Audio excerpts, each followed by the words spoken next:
உயிர்த்தெழுந்த இயேசு கிறிஸ்துவின் வல்லமை ஊழியங்கள் வழங்கும் வசனப் பெட்டகம். இயேசுவே கர்த்தர். இயேசுவையே தேவன் ஆண்டவரும் கிறிஸ்துவுமாக்கினார். இயேசுவே ராஜாதி ராஜா, கர்த்தாதி கர்த்தா. கிறிஸ்துவே மரித்தோர் மேலும் ஜீவனுள்ளோர் மேலும் ஆண்டவர். கிறிஸ்துவே போதகரும் ஆண்டவருமாயிருக்கிறார். வசனப் பெட்டகத்தின் இன்றைய தின கருப்பொருள் சத்தியம். இதோ உள்ளத்தில் உண்மை இருக்க விரும்புகிறீர், அந்த கரணத்தில் ஞானத்தை எனக்கு தெரியப்படுத்துவீர். சத்தியத்தை குறித்ததான வேத வசனங்களை பார்க்கலாம். யோவான் 18:37-38 வாசிக்கிறோம். அப்பொழுது பிலாத்து அவரை நோக்கி, அப்படியானால் நீ ராஜாவோ என்றான். இயேசு பிரதியுத்தரமாக, நீர் சொல்லுகிறபடி நான் ராஜாதான். சத்தியத்தை குறித்து சாட்சி கொடுக்க நான் பிறந்தேன். இதற்காகவே இந்த உலகத்தில் வந்தேன். சத்தியவான் எவனும் என் சத்தம் கேட்கிறான் என்றார். அதற்கு பிலாத்து, சத்தியமாவது என்ன என்றான். மறுபடியும் அவன் யூதர்களிடத்தில் வெளியே வந்து, நான் அவனிடத்தில் ஒரு குற்றமும் காணேன். 1 கொரிந்தியர் 13:4-5-6 வாசிக்கிறோம். அன்பு நீடிய சாந்தமும் தயவும் உள்ளது. அன்புக்கு பொறாமை இல்லை. அன்பு தன்னை புகழாது, இருமாப்பாய் இராது, அயோக்கியமானதை செய்யாது, தற்பொழிவை நாடாது, சினமடையாது, தீங்கு நினையாது, அநியாயத்தில் சந்தோஷப்படாமல் சத்தியத்தில் சந்தோஷப்படும். எபேசியர் 1:13-14 வாசிக்கிறோம். நீங்களும் உங்கள் இரட்சிப்பின் சுவிசேஷமாகிய சத்திய வசனத்தை கேட்டு விசுவாசிகளான போது வாக்குத்தத்தம் பண்ணப்பட்ட பரிசுத்த ஆவியால் அவருக்குள் முத்திரை போடப்பட்டீர்கள். அவருக்கு சொந்தமானவர்கள் அவருடைய மகிமைக்கு புகழ்ச்சியாக மீட்கப்படுவார்கள் என்பதற்கு ஆவியானவர் நம்முடைய சுதந்திரத்தின் அச்சாரமாயிருக்கிறார். எபேசியர் 6:14 வாசிக்கிறோம். சத்தியம் என்னும் கச்சையை உங்கள் அறையில் கட்டினவர்களாயும் நீதி என்னும் மார்க்கவசத்தை தரித்தவர்களாயும் இருங்கள். எபேசியர் 4:15 வாசிக்கிறோம்.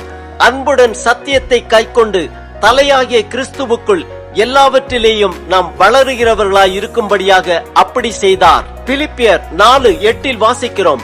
கடைசியாக சகோதரரே, உண்மை உள்ளவைகள் எவைகளோ, ஒழுக்கம் உள்ளவைகள் எவைகளோ, நீதி உள்ளவைகள் எவைகளோ, கற்புள்ளவைகள் எவைகளோ, அன்புள்ளவைகள் எவைகளோ, நற்கீர்த்தி உள்ளவைகள் எவைகளோ, புண்ணியம் எதுவோ, புகழ் எதுவோ, அவைகளையே சிந்தித்துக் கொண்டிருங்கள். 2 தீமோத்தேயு 2:15 வாசிக்கிறோம்.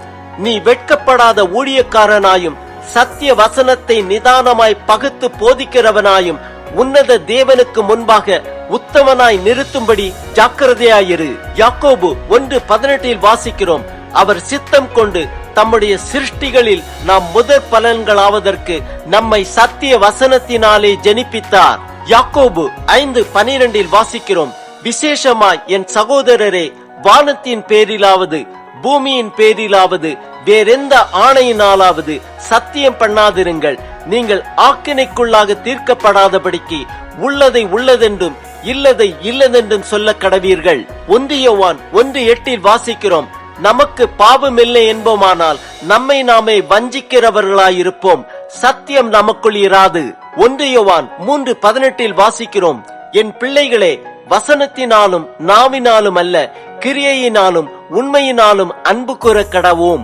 1 யோவான் 4:6 வாசிக்கிறோம். நாங்கள் தேவனால் உண்டானவர்கள், தேவனை அறிந்தவன் எங்களுக்கு செவி கொடுக்கிறான். தேவனால் உண்டாயிராதவன் எங்களுக்கு செவி கொடுக்கிறதில்லை. இதனாலே சத்திய ஆவி இன்னதென்றும் வஞ்சக ஆவி இன்னதென்றும் அறிந்திருக்கிறோம். 1 யோவான் 2:27 வாசிக்கிறோம். நீங்கள் அவராலே பெற்ற அபிஷேகம் உங்களில் நிலைத்திருக்கிறது. ஒருவரும் உங்களுக்கு போதிக்க வேண்டியதில்லை. அந்த அபிஷேகம் சகலத்தையும் குறித்து உங்களுக்கு போதிக்கிறது. அது சத்தியமாயிருக்கிறது, பொய்யல்ல. அது உங்களுக்கு போதித்தபடியே அவரில் நிலைத்திருப்பீர்களாக. 1 யோவான் 5:20 வாசிக்கிறோம். அன்றியும் நாம் சத்தியமுள்ளவரை அறிந்து கொள்வதற்கு தேவனுடைய குமாரன் வந்து நமக்கு புத்தியை தந்திருக்கிறார் என்றும் அறிவோம். அவருடைய குமாரனாகிய இயேசு கிறிஸ்து எண்ணப்பட்ட சத்தியமுள்ளவருக்குள் இருக்கிறோம். இவரே மெய்யான தேவனும் நித்திய ஜீவனுமாயிருக்கிறார். 3 யோவான் 1:4 வாசிக்கிறோம். என் பிள்ளைகள் சத்தியத்திலே நடக்கிறார்கள் என்று நான் கேள்விப்படுகிற சந்தோஷத்திலும் அதிகமான சந்தோஷம் எனக்கு இல்லை. ஆம், தேவன் நம் உள்ளத்தில் உண்மை இருக்க விரும்புகிறார். சத்தியவான் எவனும் அவர் சத்தம் கேட்கிறான். சத்திய வசனத்தை கேட்டு விசுவாசிகளான போது வாக்குத்தத்தம் பண்ணப்பட்ட பரிசுத்த ஆவியால் அவருக்குள் முத்திரை போடப்பட்டோம். அந்த அபிஷேகம் சகலத்தையும் குறித்து நமக்கு போதிக்கிறது. அவரில் நிலைத்திருப்போமாக.